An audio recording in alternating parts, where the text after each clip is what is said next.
Hey everybody, my name is Rich McDonald. I'm joined today by the head of Axi Select, Greg Rubin, and this is the anniversary of the launch of Axi Select. So I thought I'd take the opportunity to collate some of the most commonly asked questions about the prop trading industry, and who better to answer those questions than the expert himself, Greg Rubin. Greg, thank you very much for joining me today. Thank you, Rich. Always a pleasure. Now, to kick off with question number one, why has prop trading become so popular?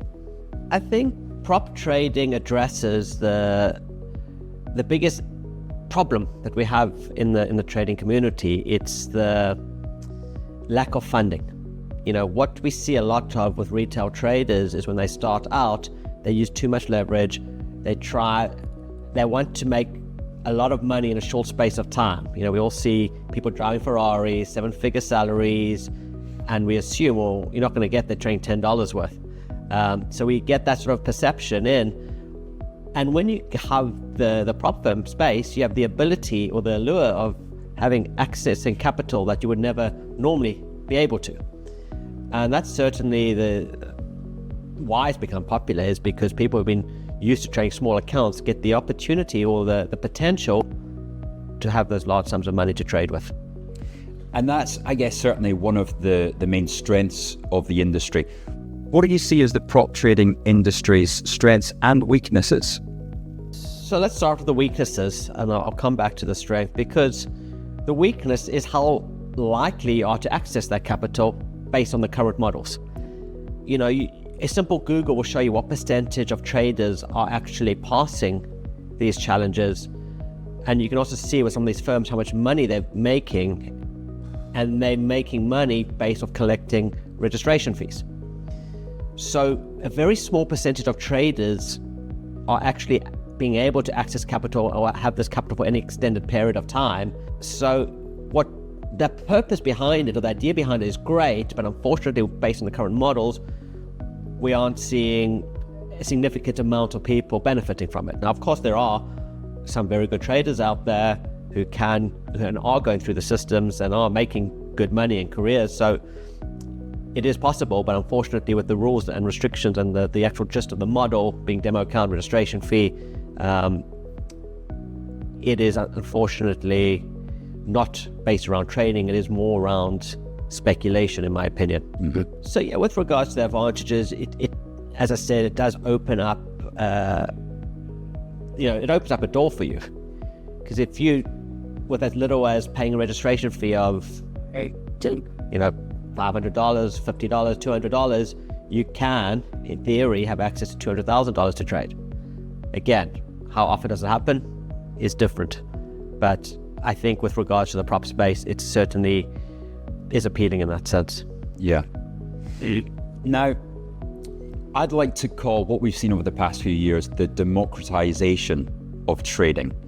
Yeah. The prop trading industry ties into that. And how would you say the trader demographic has changed over the past 10 years, and why is that? So funnily enough, I started my career as a prop trader, but back then it meant something very different. Yeah. You worked for a firm, you're in their office every day trading their funds. Mm-hmm. And then I look now at, to this day, that was probably the most strenuous interview I ever had. I still remember it. And now you get the opportunity to sit at home from all walks of life. It opens the door to be able to trade for yourself, to become a local trader. So without the interview. Without the interview and without having to go to the office, and to do it for yourself. So it's definitely opened up the doors in terms of who can participate and who can actually get access to this capital. So naturally, you've seen people from all walks of life, all ages, all demographics getting that opportunity, which is great. Now, since we last met, I think prop trading firms have been closing down on a monthly basis. Do you expect this trend to continue? Yeah, look, it's been a very difficult time for the prop industry since MetaQuotes has sort of walked back, and we've seen a lot of brokers move out of the space. We're seeing a lot of these firms scrambling to find brokers, scrambling to find platforms to trade on, and it's not easy in that sense, and it's not easy to integrate. We've also seen a lot of brokers into the space, So naturally, the industry does seem to be evolving. Where this ends up, it'll be interesting to see. But when you look at the explosion, you go back, we almost at the anniversary, I think it was 1st of September when the MFF news hit, which was the start of this turmoil. Yeah. It's just over a year now. And before then, we had from 5-10 major firms into hundreds of firms. It's very difficult when you have hundreds of firms offering the exact same model, very similar models, to be space for all of it. So we hit that natural crescendo, and now we're seeing some of the smaller firms, unfortunately, leaving this space. And I think that would likely continue. I think we're likely heading towards a more broker-focused market. And there does seem to be a strong appeal for meta quotes, and it seems like the firms who have lost meta quotes are struggling. And that takes us on. One of the questions we've had is, what are the consequences of a broker-led industry? I think it's a positive. One of the issues that we've had, besides meta quotes, besides the brokers leaving the space or providing the service to these prop firms, is the lack of knowledge on risk management, lack of ability to handle flow.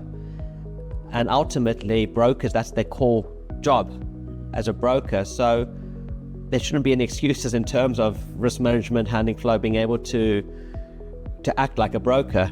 Yeah.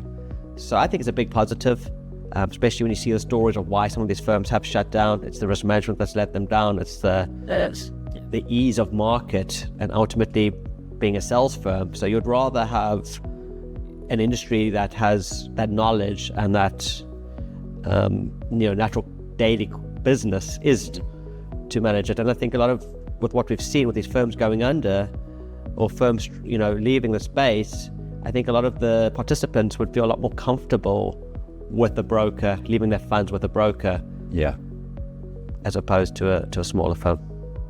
Now, you mentioned there that prop firms are struggling to integrate with other platforms. Why do you think this is? Well, MetaQuote has been the face of the prop industry, and it's the face of the FX industry. And as traders, you go with what you used to. But the one thing that's become bigger and bigger is the use of EAs. And MetaQuote is very good when it comes to integrating your EA into the platform, where I believe the others might not be as sophisticated in that sense. So if you are using an EA and that's your way, your strategy, it's difficult to integrate that.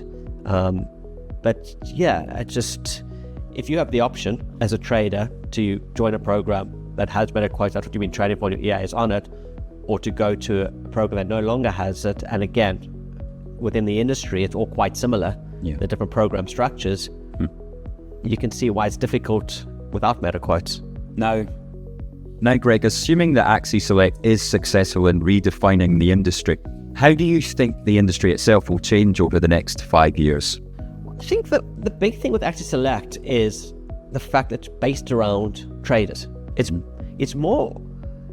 there to give traders an ability to forge careers, as opposed to speculate, hit a big home run, where I believe the current model is at.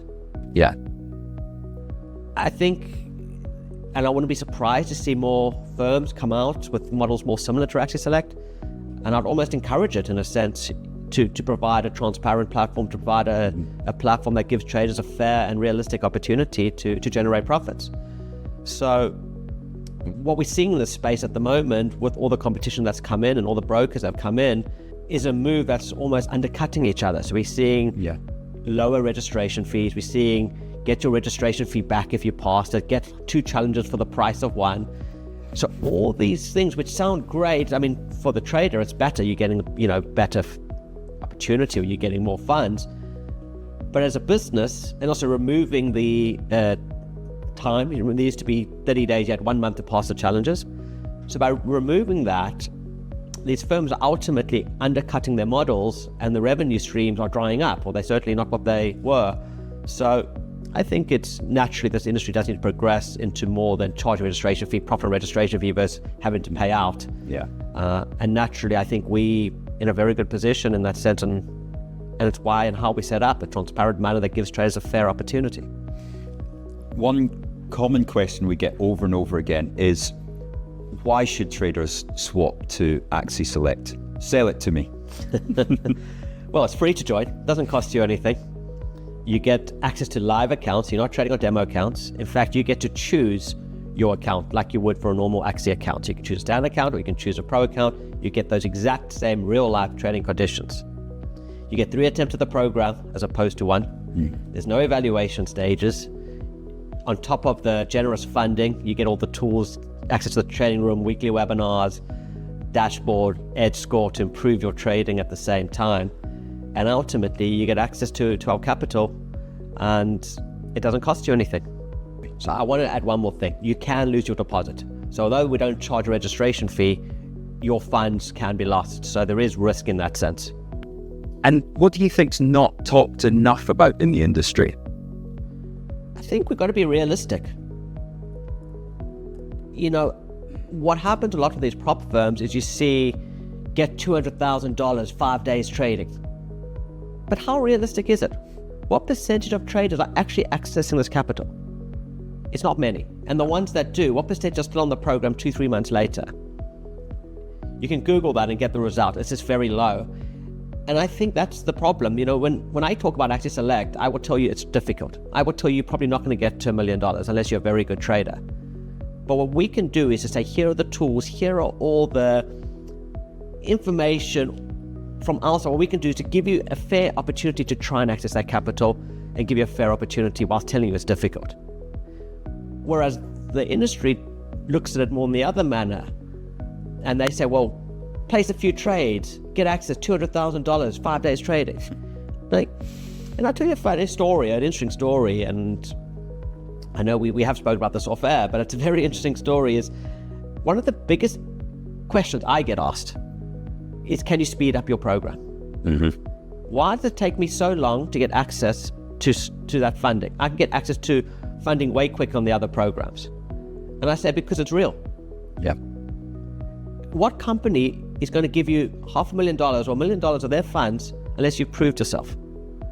But the way this prop industry has evolved, this common knowledge of you will get access to this money very quickly, that's considered common practice. Yeah.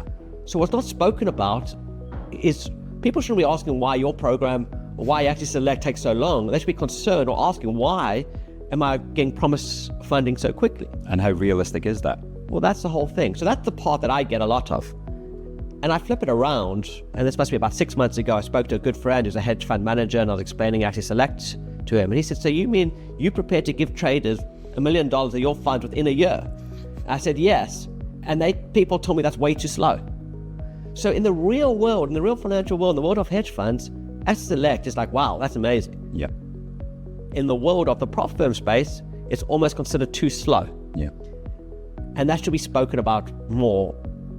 This nonsense of saying you are likely to trade $200,000 in 2 months of trading or 2 weeks of trading. If it's real, there's not many companies in the world are giving you that after 5 trades, after 10 trades. Here's $500,000, go trade with my money. Yeah. So again, that plays into the model, and I think we should be more open about that and more realistic and more transparent when it comes to the industry and the model. Okay, and you talk about transparency. Okay, so let's test you on that. Why don't you give us some stats about fund allocation, payouts? You know, give us the true transparency of Axi Select. So we've got, if I look at from August and September, so say August and up to September, we've got just over 9,000 traders who have traded. We have 14 at the pro stage. We have 350 or 360, I think it was, in the acceleration stage, which is $50,000 to $100,000 of our funds. The pro stage is $200,000 of our funds. So we've got people at all the different stages. So you got 14 traders that have over $200,000 each. Yes. Of Axi funds. Correct. Wow. And it's growing, and it's growing as well, because it takes time. You can't just go from signing up to having 200,000. You have to prove yourself. And again, we spoke about being real, about being transparent. So we're very hopeful that these traders will progress soon to the Pro 500, the Pro M, get $500,000 and $1 million of our funds. And that's ultimately an important part of our program. Well, how hopeful are you? Hopeful. Why don't you give the the viewers some tips on how to get there? Like I said, trading is very difficult, and you've got to be a good trader. I'm not going to pretend to you that you're going to get $1 million of our funds. We're not going to. What firm gives somebody $1 million of their funds if they don't think you're a good trader? So to get $1 million of our funds, you've got to prove yourself. And I'm telling you now, it's not easy. But it shouldn't be easy. Yeah. You know? And I think that's the important takeaway. But that's the great thing, that you have the proof that 14 traders have met the conditions necessary to get $200,000 of funding already, and therefore are in the pipeline to go up to 500 and potentially 1 million. And the criteria to move from the 200 to 500,000 to $1 million is not anymore on your score. So once you've reached a score of 90, you are a pro trader. It's about showing it by making 5%. So long as you make 5% and your score doesn't drop below 90, you then, and meet the criteria of number of trades and days, you then move on to the next stage, which is 500,000 and $1 million. Fantastic. Well, Greg, I look forward to the day that you can tell me we've got our first $1 million allocated capital. And thank you very much for joining me today.